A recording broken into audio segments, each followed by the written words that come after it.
उपस्थित असणारे आपण सर्व संत साहित्यप्रेमी सुहृदजन.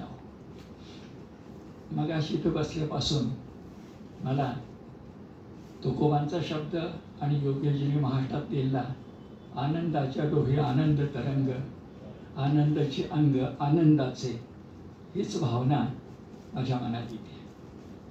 असं मी का म्हणतो तर मला खरंच इथं प्रयाग संगम, हे त्रिवेणी संगम याची आठवण होती आहे आणि त्याबद्दलचेच काही माझं मनोगत मी व्यक्त करणार आहे. अगदी शेवटी तुकारामांच्या साहित्याबद्दल एखादा विचार सांगणार.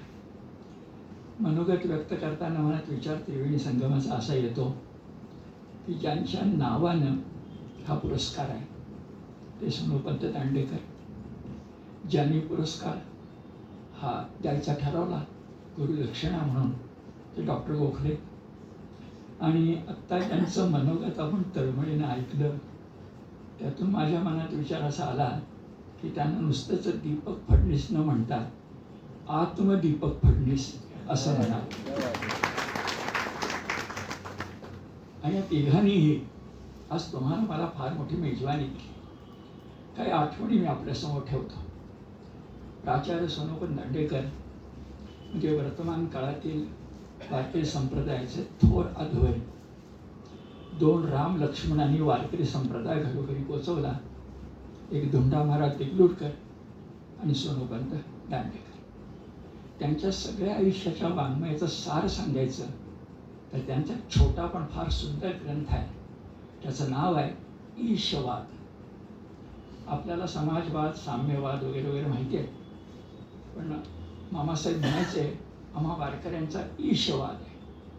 आणि तो का लिहिला हे सांगताना ते कथा सांगायचे की सत्यकथा आहे. एस-पीमध्ये प्राचार्य असताना, तत्त्वज्ञान शिकवत असताना अनेक विद्यार्थी त्यांना भेटायचे. एक नास्तिक विद्यार्थी भेटला आणि तो असं म्हणाला की ते वर्षानुवर्ष ईश्वर ईश्वर ईश्वर म्हणताय, तुम्ही आस्तिक आहात. मी ईश्वर नाकारणारा निबंध लिहिणार आहे, तो तुम्ही वाचाल का? त्याला वाटतं तर बहुतेक नाही म्हणते. पण मामासाहेब म्हणाले अरे अवश्य लिही, तुझा निबंध मी वाचेन.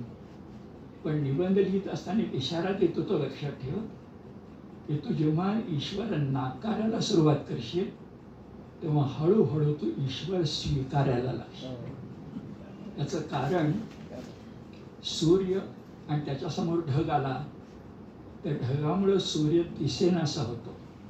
तर वाटतं सूर्य नाही, पण तो ढग जो दिसत असतो तो त्याच्यामागे सूर्य असतो म्हणून दिसत असतो. हा आस्तिकवाद आहे, हा ईशवाद आहे आणि तोच आज इथं जागतोय असं लक्षात. दुसरी आठवण सांगायची आहे. आत्ता उल्लेख झाला की मला पुरस्कार मिळाला आणि माझं भाग्य असं आहे की त्या पुरस्काराच्या वेळी डॉक्टर गोखले इथं मंचावर उपस्थित होते. त्यावेळी बोलताना त्यांनी एक फार महत्त्वाचं विधान केलं होतं. फडणवीस सर आपल्याला त्याचा प्रचार करायचा आहे की वारकरी संप्रदाय काय शिकवत असेल तर समन्वय शिकवत, सम्यक अन्वय शिकवत, सगळ्यांना एकत्र आणण्याचा विचार करतो. हा जो विचार आहे ना, हा विचार सांगताना डॉक्टर गोखलेने एक फार महत्त्वाचा मुद्दा सांगितला होता. तो असा की एवढी मोठी संतांची परंपरा आपल्या महाराष्ट्रामध्ये असताना काही माणसं मात्र वारकरी आणि रामदासी यांच्यामध्ये भांडण का लावतात. जरा स्पष्ट बोलतोय मी, त्यांना बोलायची वेळ आली आहे.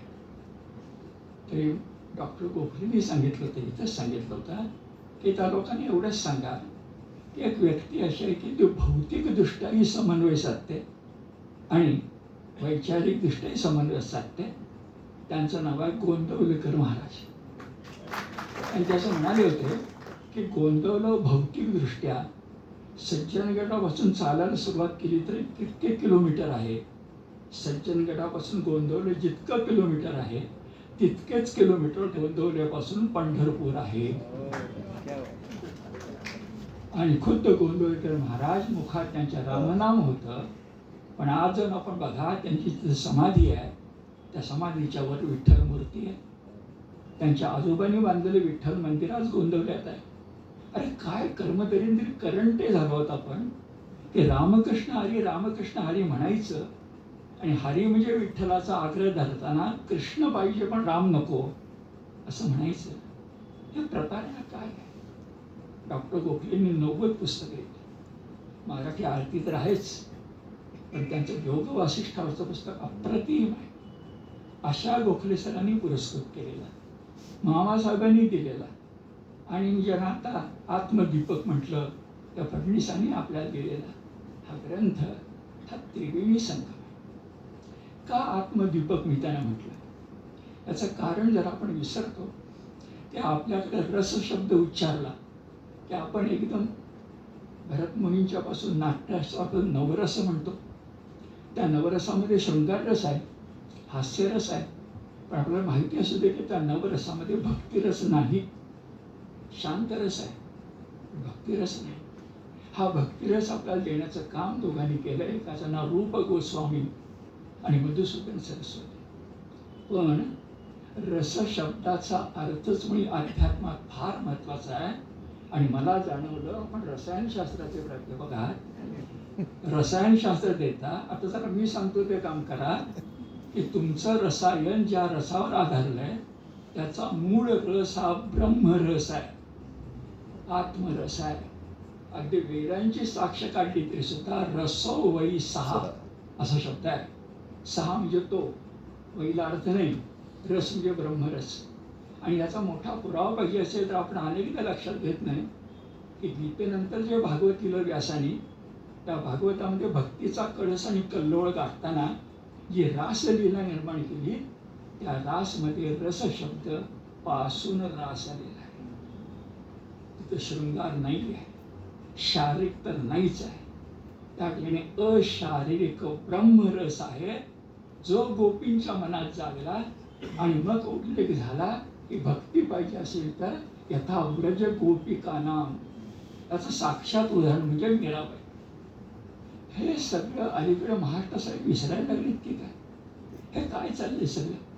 आणि अशा वेळेला जेव्हा तुम्ही स्वतःचे अनुभव सांगितले की अरे विज्ञानाचा प्राध्यापक MIT शिकवतो, वेळ मिळाला की टेकडीवर जाऊन बसतो, तर सहजपणे म्हणतो मी तर टाळी वाजवली नाही, कारण कुणाला वाजवायची तरी मला शंका होती की टाळीचे त्या ध्वनी कानात गुंतल्यानंतर घरी गेल्यानंतर आम्हाला जास्त शक्ती वाटते, त्यांना वाटते, मला वाटते, अनेकांना वाटते.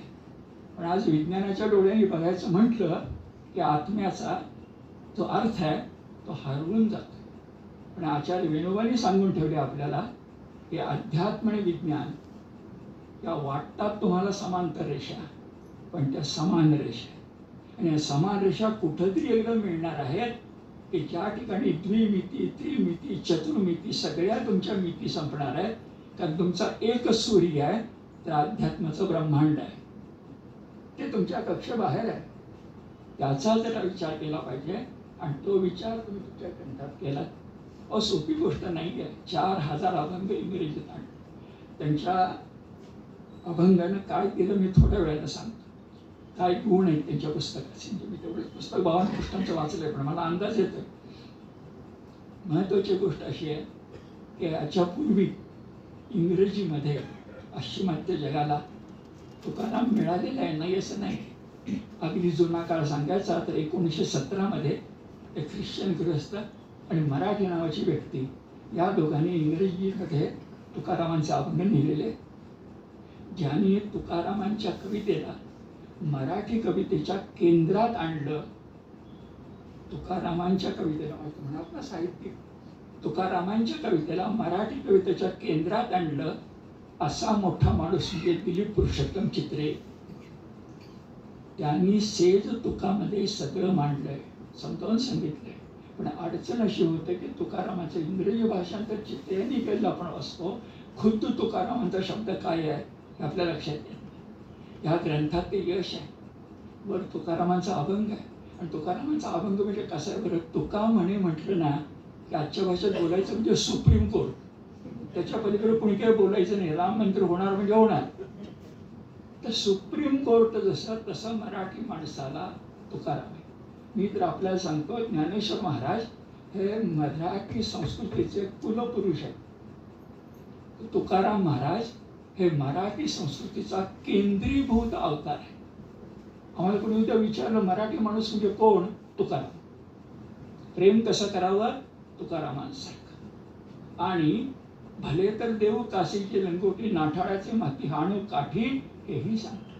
कारण भगवंताने गीतेत सांगितलं यदा यदाही धर्मस्य ग्लानिर्भवति भारत. तुकोबांचे शब्द आहेत. हा जो कोणी आहे ना आमचा वैरी, का बरं? तर भूतमात्रांशी वैर करणारा हा भूतमात्रांचा वैरी आहे. भूतमात्र भगवंताचे आहेत आणि म्हणून तो आमचा वैरी आहे. इथे तर्कशुद्ध मांडणी तुकोबांची आहे. आणि सगळे याच्यातून म्हणजे अभंग मिळतो. इंग्रजी किंवा रोमन लिपीमध्ये तो वाचता येतो. पण आज अडचण अशी आहे, माझ्या घरातल्याच नातवांना मुलांना मराठी वाचता येत नाही. मी मराठीचा प्राध्यापक, त्यांना सगळं ते रोमन लिपी शिकायला लागतं. काळाचा महिमा आहे. पण आम्ही यातूनही टिकणार आहोत, कारण सनातन आहे. हे जर ध्यानामध्ये घेतलं तर चला, युगानुकूल जाणं यात अडचण नाही. सनातन धर्म जर युगानुकूल गेला नसता तर अन्य संस्कृतीसारखा तो संपला असता. 10,000 वर्षे संस्कृती थोडा बदलून शिल्लक आहे, पण कुठं इजिप्शियन आहे, कुठं बॅबिलोन आहे. हे ध्यानात घेतलं तर तुकारामांसारख्या मूर्ती त्या केंद्रीभूत आहेत आणि त्या आपल्याला अभंगात. इथं QR कोड आहे, त्यामुळे ऐकायला मिळते, छान ऐकायला मिळते. या संबंध यांच्या 50-55 अभंगानंतर शीतावरून भाताची परीक्षा म्हणावं त्याप्रमाणे एकंदर अभंगात काय असेल त्यांच्या लेखनात रसग्रहण म्हणून मी 4 गोष्टी मी आपल्याला सांगतो. एक असं दिसतं की तुकारामाने आपल्याला ज्या 4 गोष्टी सांगितल्या मी त्यातलं बोलतोय, माझं नाही. फडणीसही तुम्हाला मला दिले. एक तुकोबा सांगतायत, नाम संकीर्तनाला लोकसंग्रहाची जोड पाहिजे. आणि आत्मिक उद्धार झाला म्हणून पारमार्थिक उद्धार पुरा होत नाही. आत्मविकास तेव्हाच पुरा होतो जेव्हा लोकोद्धार आपण करतो, तेव्हा आत्मोद्धार पुरा होतो. हे आपल्याकडे आहे ऋतू संहितेमध्ये वेदा. आणि त्याचा विचार करता नाम संकीर्तन बरोबर लोकसंग्रह. दुसरं तुकोबा शिकवतात, संन्यासाश्रम टाका. त्याची गरज नाही, जमणार नाही सगळ्यांना, पण अनासक्ती टाकू नका. प्रपंचात राहून सुद्धा कमलपत्र मिवांभसा कसं राहायचं हे तुकोबा आपल्याला शिकवतात. तिसरी गोष्ट सांगायची तर तुकोबांचे अभंग आणि तुकोबांचं व्यक्तिमत्व इतकं एकजीव आहे, आत्मनिष्ठ आहे. तुकोबांना तो त्रास झाला तोही आहे, लोकांनी त्रास दिला तोही आहे, आणि शेवटी तुका झाला पांडुरंग आनंदाच्या डोही हे पण आहे. इतकी व्यक्तिनिष्ठ कविता, आत्मनिष्ठ कविता, उत्कट भावनांचा उत्कृष्ट आविष्कार. म्हणून दिलीप चित्रे म्हणतात की मराठी कवितेच्या केंद्रस्थानी, आधुनिक मराठी केंद्रस्थानी तुकोबा आहे. आणि शेवट सांगतो, जे ज्ञानोबांनी आपल्याला सांगितलंय, अरे जी आपली भक्ती असते तिच्या कपाळामध्ये नीतीचं कुंकू असायलाच पाहिजे. नाहीतर भक्ती गोंधळ घालण्याची शक्यता आहे, आंधळी भक्ती निर्माण होण्याची शक्यता आहे. आणि तुकोबांनी हे केलंय, भक्ती आणि नीती हे रथाची 2 चाकं आहेत असं या 52 अभंगातून माझ्या पत्रामध्ये पडले. आता एवढ्यावरून 4000 अभंगात फडणीसाने आपल्याला केवढं मोठं दिलं असेल. आत्मजीवपत्नी म्हटलं आपल्या लक्षात. अगदी शेवटचा मुद्दा सांगतो, सगळ्यांनीच त्याच्यावर विचार करा. तुकोबांच्या अभंगाचा एक आणखी मुद्दा आहे की तुकोबांना जेवढी स्वतःच्या अभंगाच्या सामर्थ्याची, कवित्वाची जाणीव होती, म्हणजे आपण कवी आहोत, आणि कवी म्हणजे एका अर्थाने ज्ञानी. गीतेमध्ये विभूती युगामध्ये म्हटलेलं आहे की कवीना उशना कवी.